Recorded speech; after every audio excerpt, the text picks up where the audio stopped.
Өмір өзен.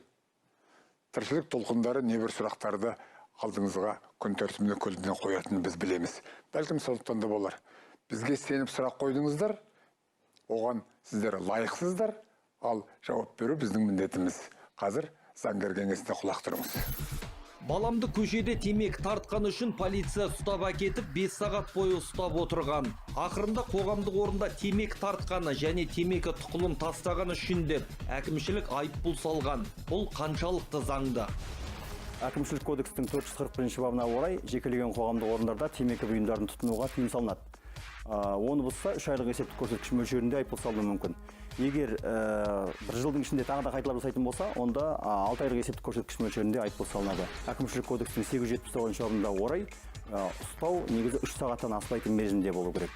Және ұсталған кезде ұсталған сәттегі бастап уақыт есептеледі. Протокол хаттама толтырған сәттен бастап емес, ұсталған сәттен бастап. Және ұсталған сәттегі уақыты хаттамада сағаты минутына шейін көрсетіледі.